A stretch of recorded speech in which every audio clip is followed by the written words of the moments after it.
What's going on, ladies and gentlemen? Welcome to the Jake Brown Podcast. Oh, have I got a show for you today? Really, I'm just going to recap my Desert 100 race. So let's get to it. Now, if any of you sons of bitches got anything else to say, now's the fucking time!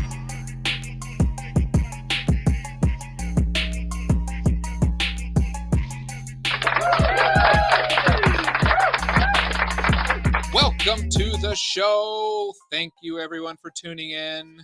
It's a beautiful day here in Olympia, Washington.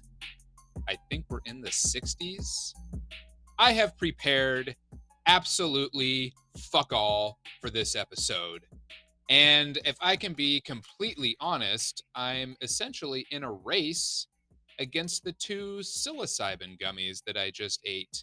So hopefully they don't kick in within the next 45 minutes, or this show is going to completely go off the fucking rails.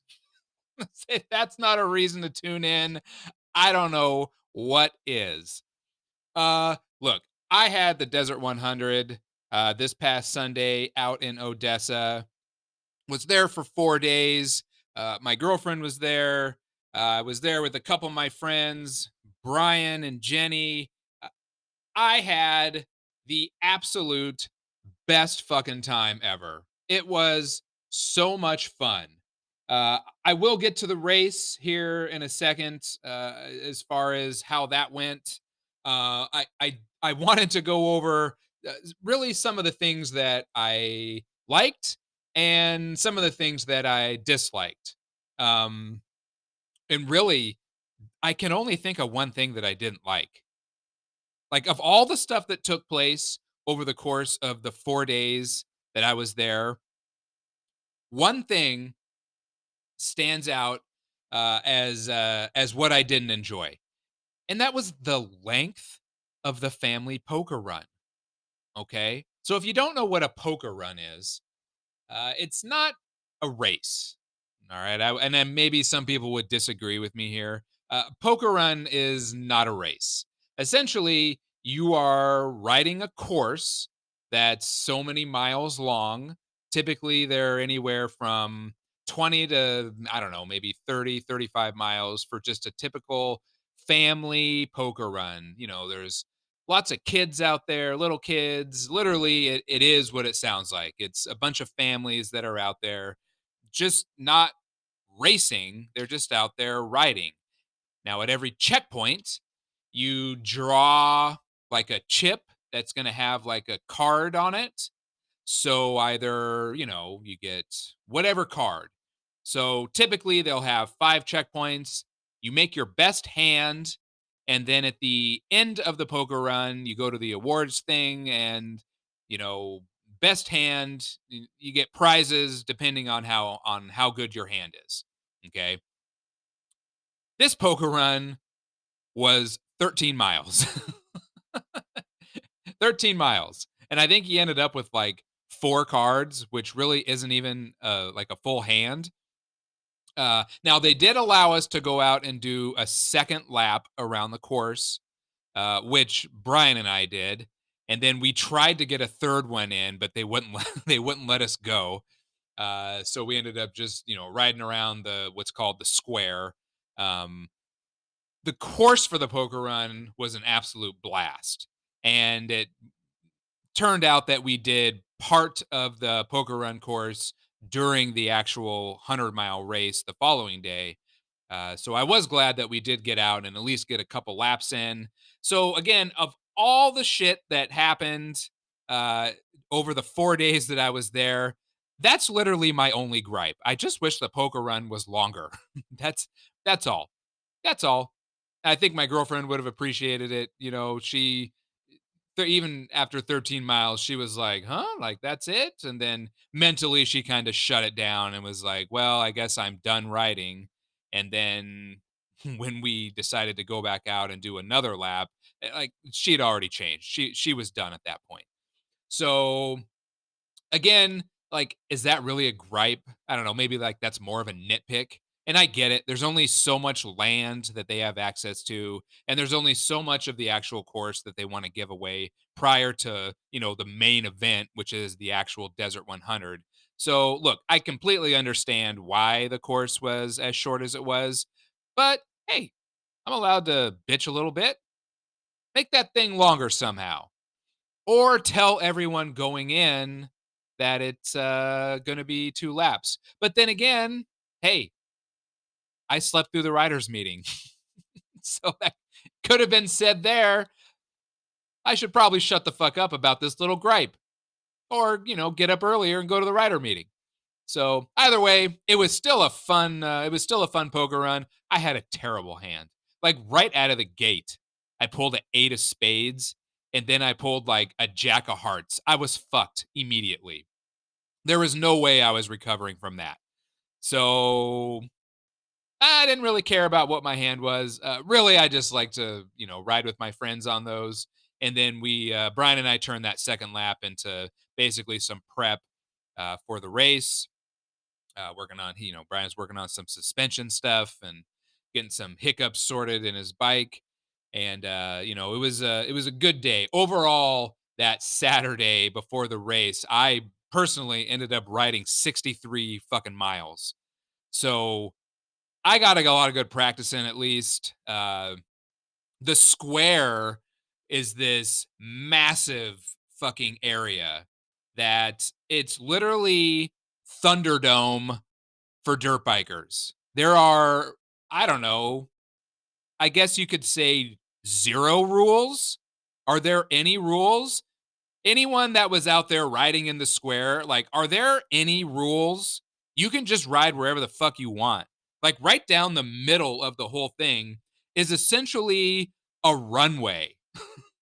So people were just practicing starts. I'm pretty sure people were drag racing. And then there's cross traffic going either directions. So you got shit going north, south, east, west. There's trails everywhere. There's small jumps. Way off in one corner of the square, it looked like a little motocross park had just blossomed. I don't know. I don't like doing jumps. I went out there twice and was like, get me the fuck out of here. There are too many kids way high in the air. I was over it. But if you did a lap around like the whole perimeter, and it was a couple miles, so you were able to get quite a bit of riding in, at least on different trails that were there. And as long as you weren't riding like a complete asshat, you weren't gonna run head on into someone. Oddly enough, just on that Saturday where there really wasn't like a lot scheduled going on. It seemed like most of it was just kind of free riding throughout the day, like outside of the poker runs. And I say poker runs. There's the family poker run, and then there's the Ironman poker run, which was like 70 miles, much much longer. I think they did a lot of the Desert 100 course, and honestly, I had no idea that was going on, or I would have tried to trick my girlfriend into signing up for that one. I don't I don't think I think she would have saw right through me though. Um I don't even know what oh, I was talking about riding the perimeter around the square. Oh, and injuries. So oddly enough, on that Saturday when it seemed like it was just mainly free riding, 3, at least that I heard of, 3 life flights. 3 fucking life flights. Not even we haven't even started racing yet. No races had taken place. This is just people out in the square, aka motherfucking Thunderdome, out there practicing, playing, doing whatever. 3 life flights, lots of broken bones, lots of people just, I don't know, going buck wild out there. I mean, it seemed like everyone was having an absolute blast, right up until they weren't. Wink, wink. So hopefully those people are okay. I don't know. It's just one of those things, I guess. You get a bunch of people together, you get a bunch of psychopaths on dirt bikes in a giant open area with a lot of blind hills and crests and stuff like that. I don't know. What are we? We're like magnets. Okay, we're just drawn to each other. So my old ass, I stuck to the perimeter. We rode not super hard, but you got to start getting your body prepped for the race. So you want to push yourself a little bit, but man, you gotta you gotta be smart about it to a certain extent. The last thing I wanted to do was run head on into someone going 40 miles an hour and break my fucking neck or snap a leg in half, um, or both. So yeah, I don't know. Overall, though, the Saturday was good. Yeah, I wish the poker run was a little bit longer, but hey, I still got 63 miles in that day. So, I mean, can I really complain? Should I really be complaining that I didn't get enough riding in? Let's be honest. Over the course of 2 days, I rode 163 miles. And there were probably some kids out there, some younger guys and younger gals. They probably rode close to 100 miles, if not more than 100 miles, just on that Saturday between the Ironman or the family poker run and then just messing around in the square, all day long, you can easily rack up 100 miles. So I was happy to get a bunch of seat time in, at least get the body warmed up, get some miles under my belt, and I felt really, really good going into the Desert 100. But for whatever reason, that last NMA round that I had out in Odessa, something, despite that weird crash that I had like on my last lap, something clicked in my head. And I don't know what it is. I can't explain it. Anyone that's ever done sports, any kind of sport, really any kind of hobby at all, where you're new, you're in your first 1, 2, 3, maybe 4 years, you're making strides, you're getting comfortable, you're pushing your boundaries.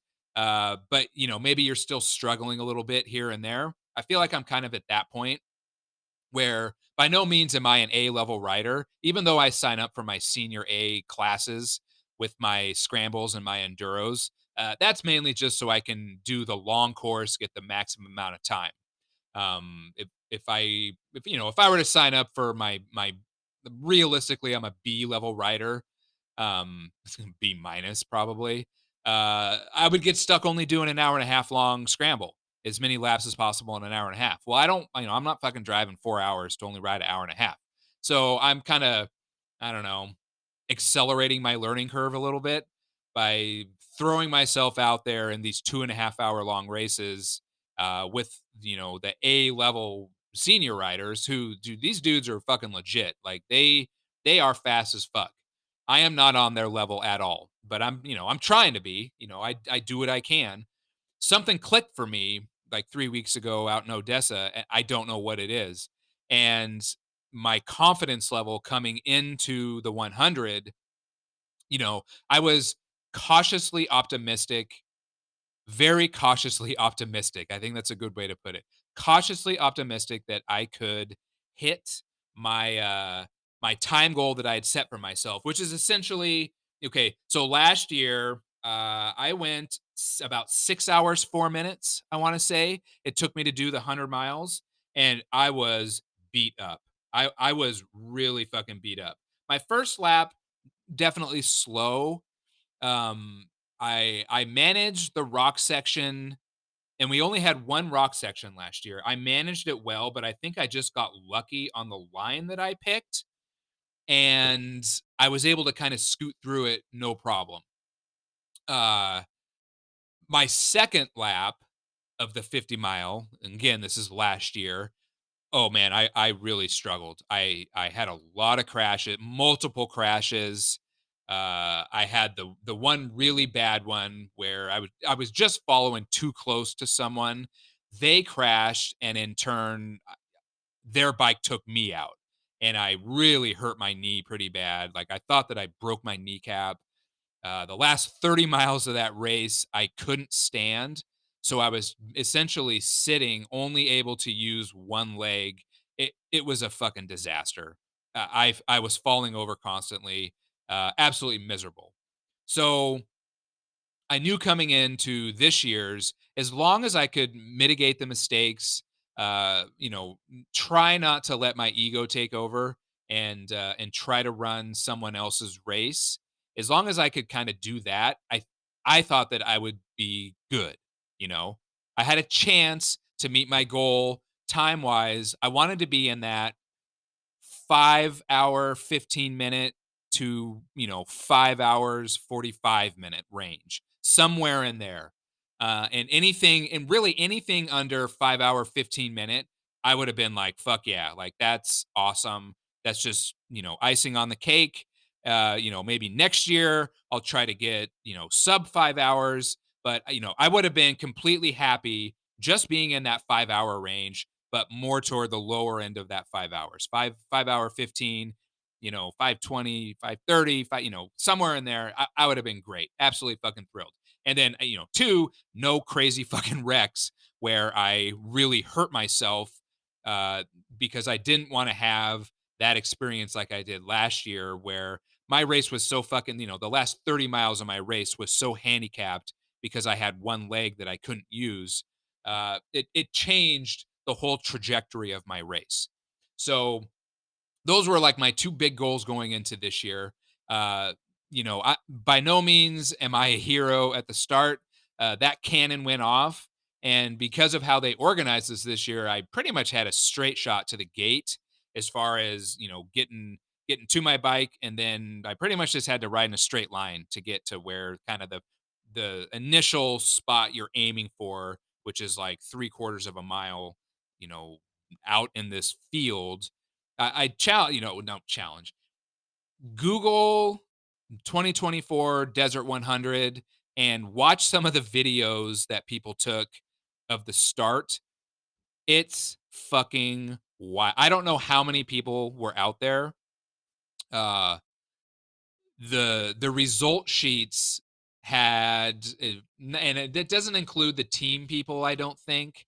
So I don't think it's accurate as far as the total number of bodies that were out there or the people who were only doing the 50 lap race, but there were close to 2,000 people that were out there total. Now, some of those were like me who were only doing the Desert 100 solo. There were also people out there who were doing the team race. So one person does a lap and then they trade off, and then another person does a lap. There were also people out there who were doing just the 50-mile race, a half distance. So the 50-mile people started after us by, I don't know, maybe 20 minutes, 15 minutes, somewhere in there, maybe a little longer. Honestly, I have no idea. But the team people were mixed in. So while the results were saying 984 people started the Desert 100, I think there were closer to 1,500 people that started the 100-mile race. It was fucking wild. It's wild. So my goal when that race starts, just chill. Like no one's winning that race in the first mile. No one's winning that race in the first 2, 3, 4, 5 miles, especially just the average Joes like me, the fucking common weekend warrior. Like I have zero fucking chance of winning that race anyway. Okay. Literally, there so much would have to go wrong for so many other people in order for me to win that, okay, like, sure, there's a chance that I could win. There's like a 0.01% chance, I think, that I could have won the Desert 100 this year. All right. So, in other words, I didn't stand a fucking chance of winning. So, the cannon goes off. It's called a Le Mans start. You're about 20 yards behind your bike. You run to your bike, you get it going, and you just take off. Well, I'm just nice and chill. Like I'm not trying to get involved in the fucking too much of the mayhem. You're just in, imagine being inside of a swarm of bees or a massive fucking flock of birds that are all trying to go one direction, another direction. Everyone's cutting everybody off. It's just complete chaos all around you, in front of you, behind you, to your right, to your left. There are people everywhere, and everyone's trying to pass everybody. There's dust everywhere because when you're in the middle of that shit, you can't see anything, And luckily, the dust wasn't too bad because Friday it had rained and actually snowed a little bit. It had then dried out by Saturday, oddly enough, but the dirt was just like pristine that day. Man, it was so fucking nice. It was so nice. But then by Sunday, it had started to get a little bit dusty, but it was still pretty fucking good. But there was dust. So it's hard to kind of see what's coming up, and it's very, very, very chaotic. So for me personally, I knew that in order for me to be successful, I just needed to stay calm, stay chill. Essentially, just surviving the first, 10, 20 miles, really the first quarter of that race. I'm just kind of in survival mode. I'm not trying to make mistakes to where either I'm going to crash and then get run over by someone, because at any point on like that first lap, there's always going to be someone right on your wheel, right on your back wheel. It doesn't matter. If they pass you, someone else takes their spot. If I pass the person in front of me, someone else also passes, and then they're right behind me again, and I'm right behind someone. It's just like this massive game of leapfrog.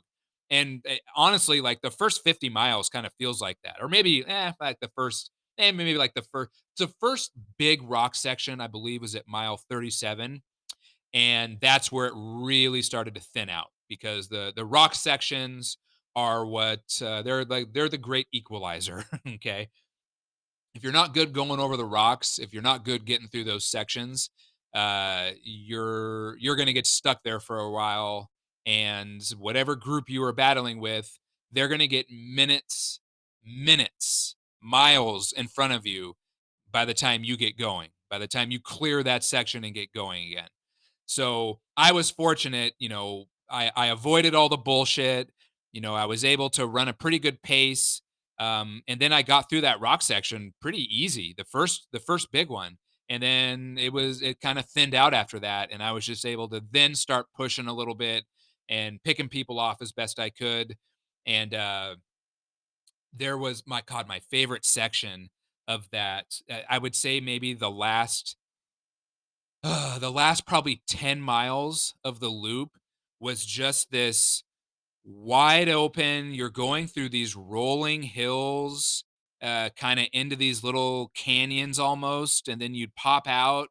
But, for me and my ability level, I would be in just fifth gear, just fucking wide open. I didn't want to quite hit sixth. I was, again, cautiously optimistic.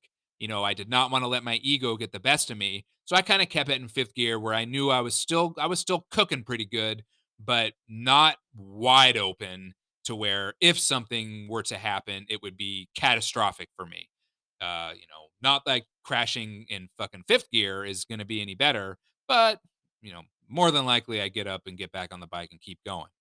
Um, but I was able to glob onto these two dudes who were these dudes. They were much, much better riders than I was. They were working I was working much harder than they were to run their pace, and that's how I know that they were much better riders than me. But for about 5 miles, I was able to stay with them, and I learned a ton from being behind those dudes and just seeing the lines that they took, seeing the way that they entered into turns, the way that they were exiting out of turns, just body position on the bike, the way that they're maneuvering themselves, from one side of the bike to the other. And one thing that I've really been trying to practice, and some of the professional enduro riders that I follow on Instagram, um, one thing that I've really noticed, it seems like, and guys, gals, those of you who are better riders than me, by all means, correct me if I'm wrong, or if you have a different theory. I would love to hear it, but it's something that's been kind of working for me. Uh, I find that they are sitting as much as possible and really only standing when they absolutely have to. And for me, initially, like when I was starting out with this whole dirt bike thing, we're coming up on 2 years here. In August is when I got my KTM. Um, I just thought that, okay, I got to stand all the time. Like these pros, they're always standing. It's just what you do. Well, I don't think that's necessarily the case. And when I started sitting more, one, It started saving stress, wear and tear on my hands, my arms, my shoulders, my back. Uh, I was able to stay more relaxed. I was, I think this misconception that I had was that I couldn't control my bike as good. Like I wasn't in like a quote unquote athletic stance, on the bike. Well, I don't really think that that's necessary.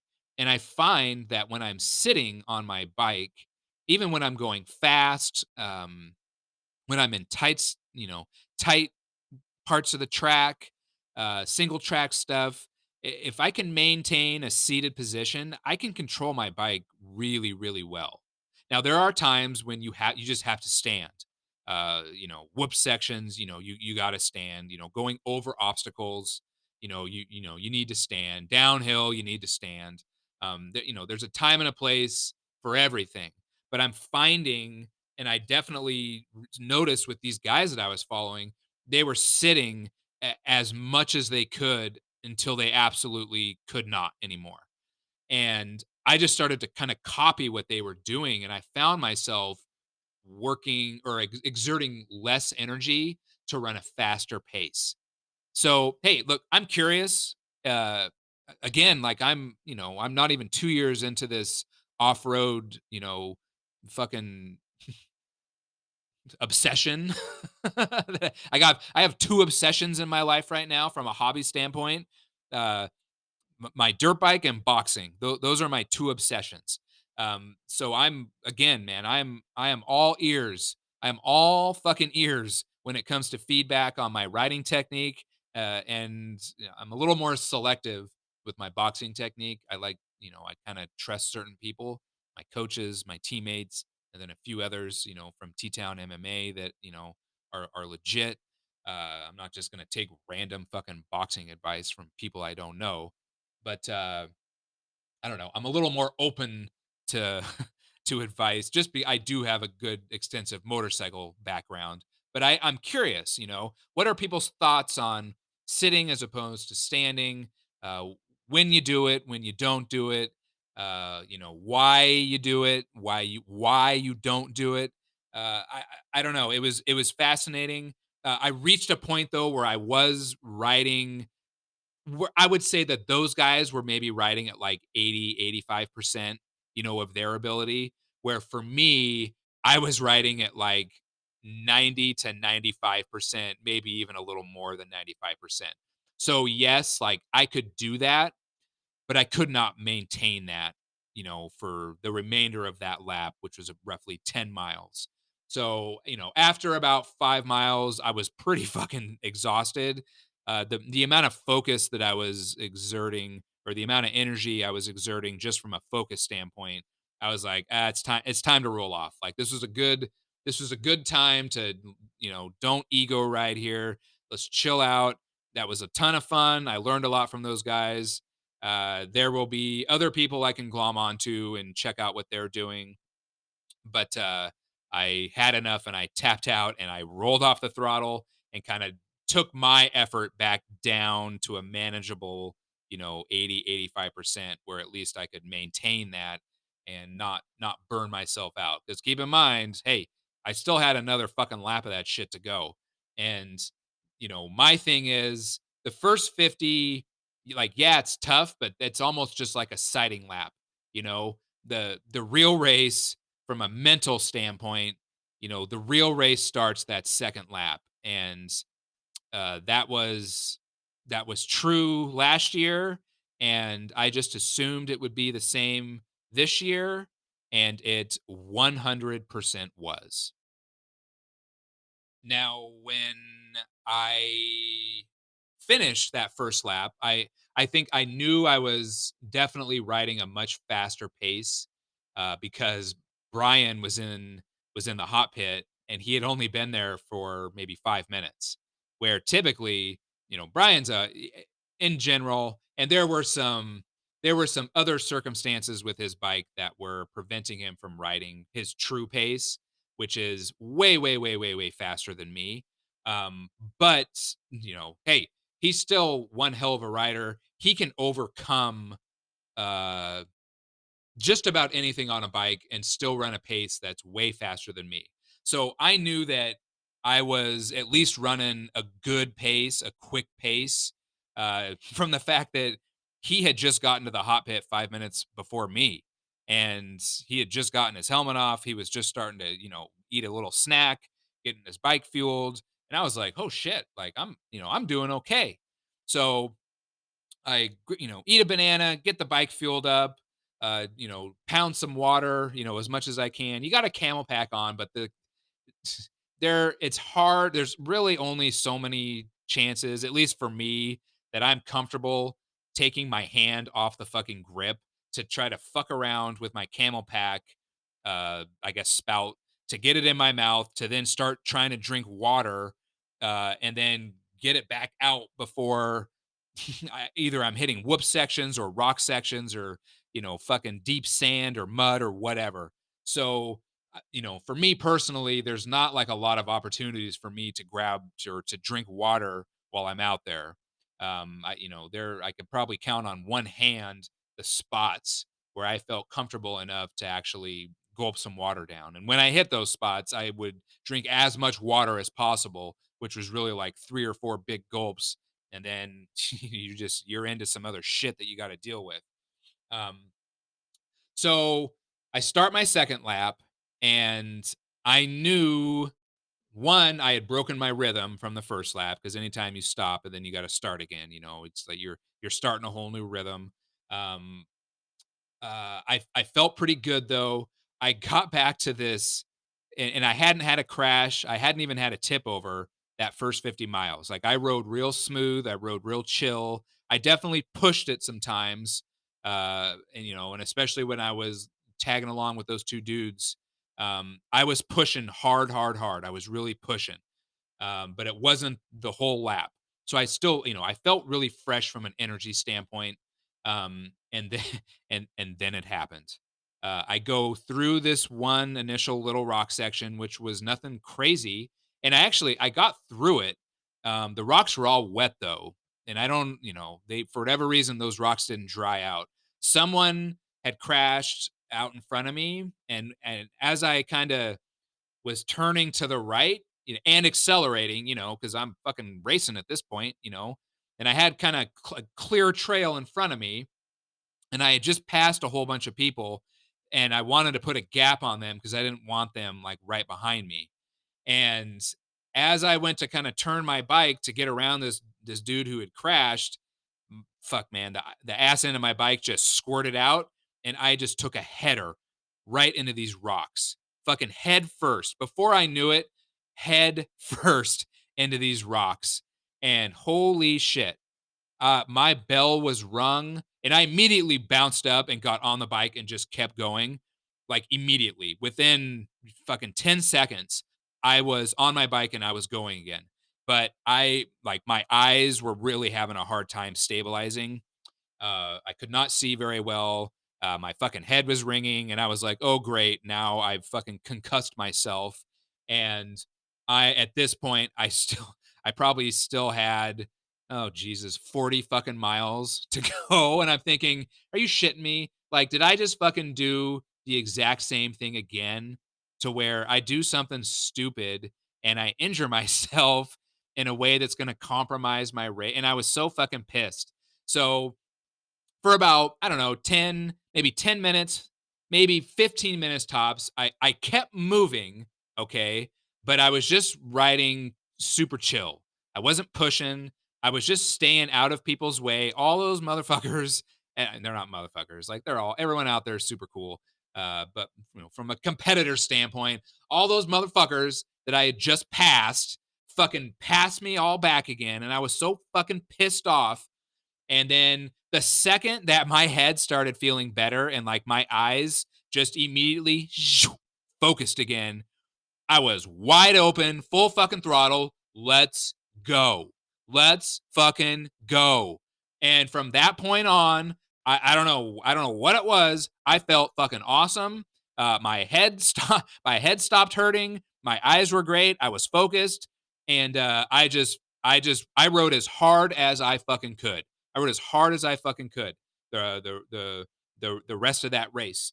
And I had one more small crash, um, which honestly, it's kind of a good thing because had I not crashed, I was gonna completely drill this dude. That I was trying to pass him, and the trail, what started out as kind of a nice wide area, bottlenecked into a single track, and I was kind of high up on this berm, and I was just gonna stay at a higher elevation and just go right by him. Well, the trail closed off. I had nowhere to go. So I was like, well, either I crash and slide and miss this guy, or I'm gonna fucking broadside him as we hit this bottleneck into a single track. And I chose the former. So I tucked the front, slid through some sand, immediately picked my bike up. The fucking dudes at this checkpoint were just like, yeah, fucking cheering as I'm getting going again in this pile of dust. And I ended up passing the guy eventually, like another mile down the trail. Um, but finished the race. Out of the 984, I guess, and this is according to the web to the official results, 984 people that started the race. I finished 233rd. And thank you very much. Thank you very much. I was over the fucking moon, but not, really, I didn't even find that part out until just today, actually, because today the results went official. What I was most happy with was my time, which I found that out the same day. 4 hours and 54 minutes. I shaved what, an hour? Did I shave an hour? Did I over an hour and what, 15 minutes, an hour and 10, I don't know, whatever the fuck it is. An hour and 10 minutes? Did I shaved off of my time from last year? Like I was absolutely over the fucking moon. And I knew my pace was quicker. And over the course of that 100 mile race, I made very few mistakes. You know, I definitely made some little mistakes here and there, but I was always over to overcome them immediately in the moment, which is the case with any sport. You know, it doesn't matter what fucking sport you're doing. Like even now in boxing, if I'm in the ring and we're doing sparring or whatever we're doing, if I'm doing a footwork drill, eh, I'm always making mistakes. But I'm at a point now where it's like, what am I doing in real time to mitigate that mistake and then try to not make it again? And during this race in real time, I was immediately mitigating the mistake and immediately moving on and always kept moving forward, even if I wanted to quit. Okay, and it really, and I had made a comment about this on a social media post because it's actually been really cool on this Facebook group that I follow about the Desert 100, and everyone is just posting, their own personal victories, their own personal defeats, their personal stories, the pictures. It's so cool to see everyone so excited um, for how they did. And even for the people that didn't finish for whatever reason, to see how excited they are to try again next year. Like it's just the coolest fucking shit ever. And god damn it, like it's fucking why I love motorcycles. It's why I love sports in general. Everyone should fucking do sports. Everyone should do sports. I don't give a fuck what sport it is. Everyone should do a fucking sport, for this exact reason. Like the number of times in my head, I was like, God damn, this is hard. Just keep moving. It was constant because it is, man. It is difficult out there. It is difficult to race a 50-mile race. Doing one lap around that fucking course was brutal. And then to do it again, and those voices start to creep in your head, and you just tell those voices, go fuck yourself. the fuck out of my head. Voice, I am finishing this fucking race, and I just made the decision to finish. And I wanted to finish as as quickly as possible, as safely as possible, with as few mistakes as possible. And you know, I was just willing to leave it all out there on the course to make that happen. Like quitting just was not an option, you know? And God, that is just something that, you know, I fucking love about sports in general. I try to bring that into boxing. You know, boxing's tough. It's very much, you know, kill or be killed kind of thing. So I feel like at my age, especially, you know, when I'm sparring these fucking young bucks, you know, I gotta be a little more diplomatic with my own body about things. So as much as I, you know, maybe I don't want to admit, I have definitely taken a knee to avoid brutal punishment, kind of live to fight another day thing, you know, while I'm learning to defend myself, not even to go on offense, while I'm still learning just to mitigate the damage that I'm taking. So you know, I'll get there. I know I'm going to get there. Just like with my dirt bikes, like I know I'm going to get there. And you know, I'm not trying to win necessarily. I'm not trying to win these races. I'm realistic about where my ability, but you know, more importantly, I'm realistic about the amount of risk that I'm willing to take. I'm not willing to take the risks that it takes to run up front. I'm not willing to, I'm not going to do that anymore. You know, I did that with road racing. I was willing to do that in road racing for a for the better part of 14 years. I was willing to take those risks, literally life, literally risking your life out there. I was willing to take those risks to try to fight for wins, fighting for podiums, to run up front. You know, I'm 100% not willing to do that at this point in my life with off-road racing.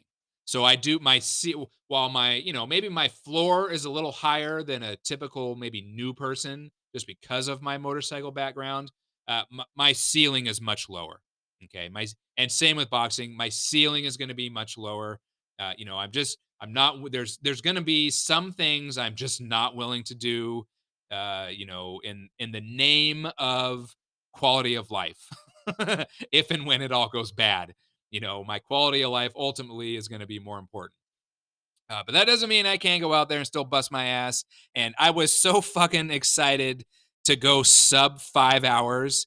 Like I can't even. I'm. There's still part of me that's having a hard time kind of wrapping my mind around that. You know, like it's just the sheer number of people that didn't even finish that race. All right. And the sheer number of people that were denied their second lap because they were either, you know, too slow on the first lap for whatever reason. It could be mechanicals. It could be ability. It could be an injury that happened on that first lap, and they just didn't get back to the initial checkpoint to start lap two. And there is a cutoff. Okay. There is definitely a cutoff. If you don't get back if you don't complete that first lap within a certain amount of time that leader goes through, you're done after one lap. All right. And they don't, you know, they're not fucking around with that because they're not going to be out there all fucking night with people, you know, when it's dark and they're out there trying to finish. So I don't know, man. Just being in that top that top 250, finishing 233rd, going sub 5 hours.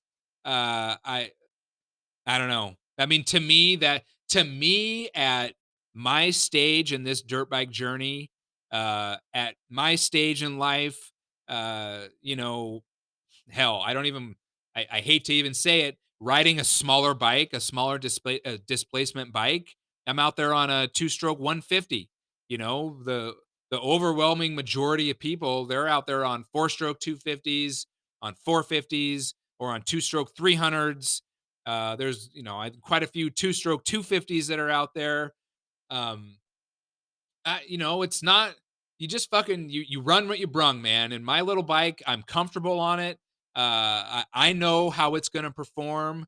I am one with that bike at this point, and I think the worst thing that I could do is get a bike that's more powerful that I'm going to be less confident on. I would much rather have a smaller bike that I have more confidence on. And I was the same way in road racing.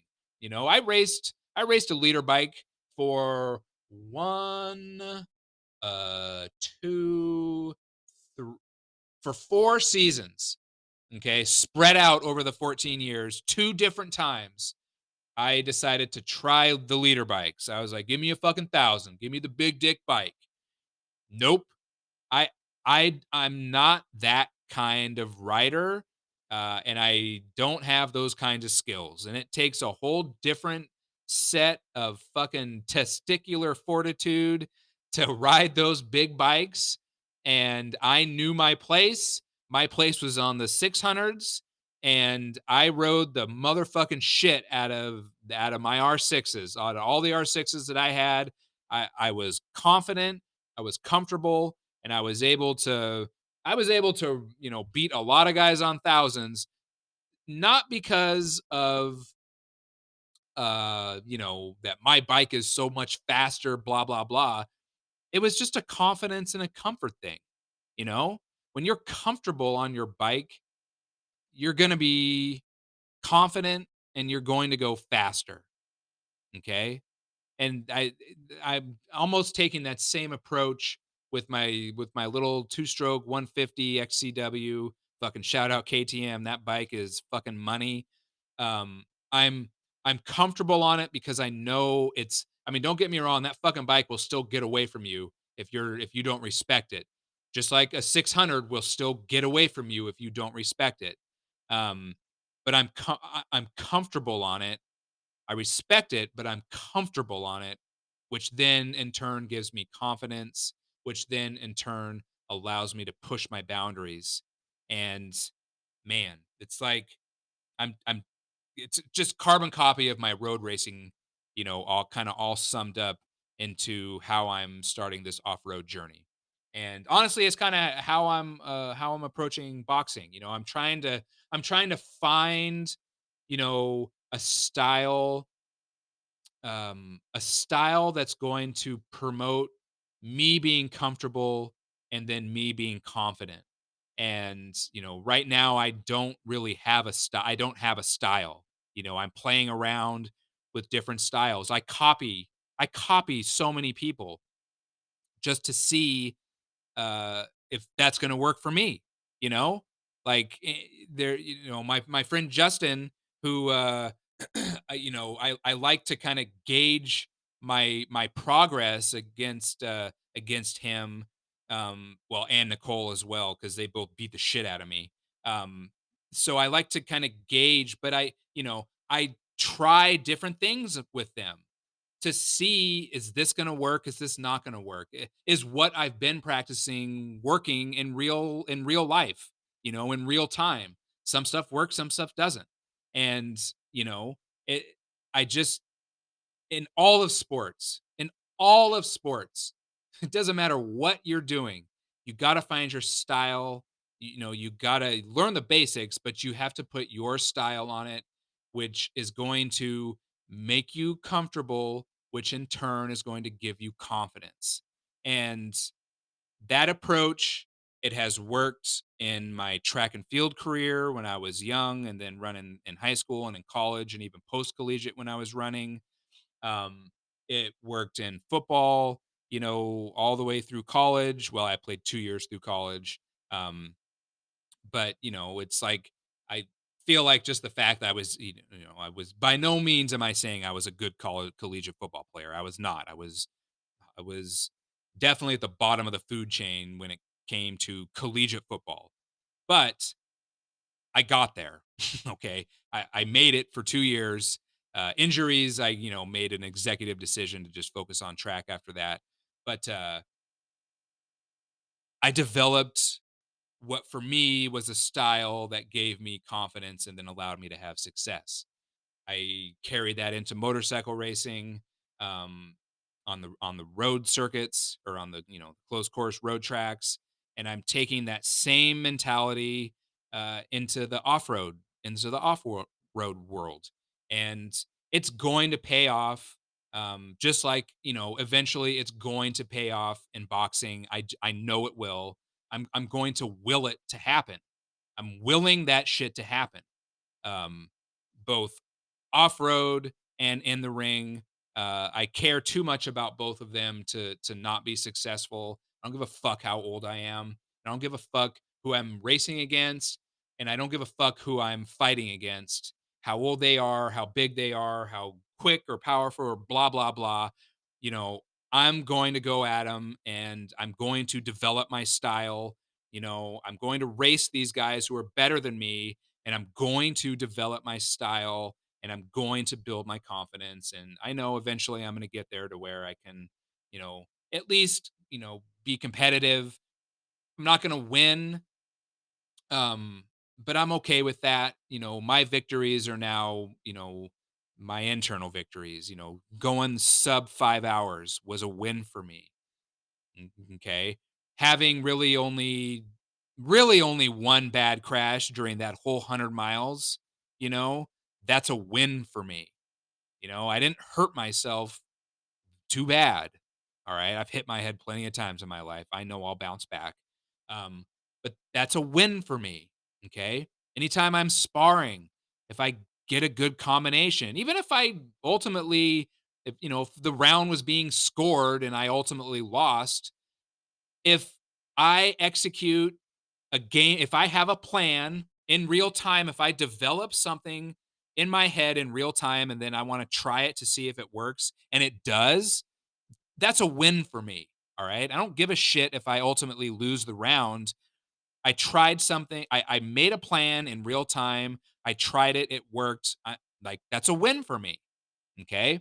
So I don't know, man. Like any of you out there who are listening to this, if you're new to a sport, man, the growing pains are fucking brutal. They're painful. And I keep picking these sports that physically are demanding and mentally are probably even more demanding. I can take an ass kicking physically, all right? I can take a good fucking crash on my bike. I'm tough. Physically, I keep my body strong. I can handle it. I'll get up and I'll keep going. I can take an ass whooping in the ring. I've taken many ass whoopings in the ring, in the past, during this boxing journey. I can take an ass whooping. All right. Mentally, that's where the fight is.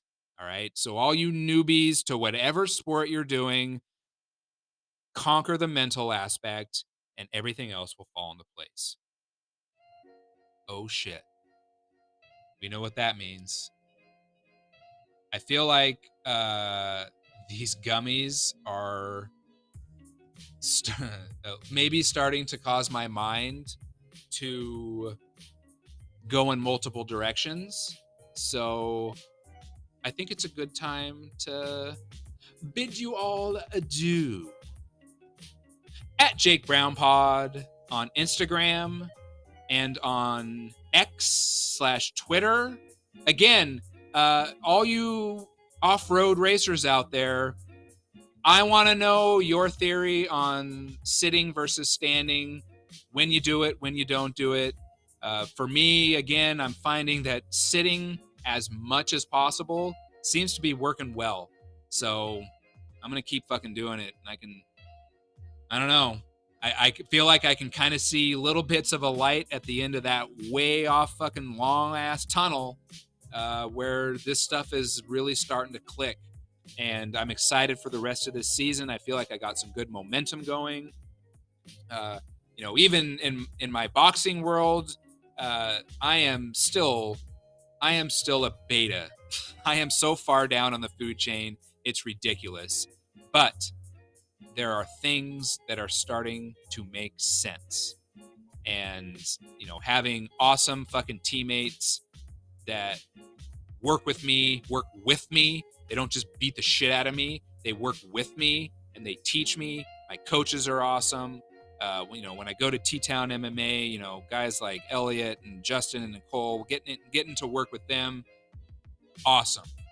So I feel like from my hobby, my obsession standpoint, I'm starting to see some way off in the distance, some light at the end of that tunnel.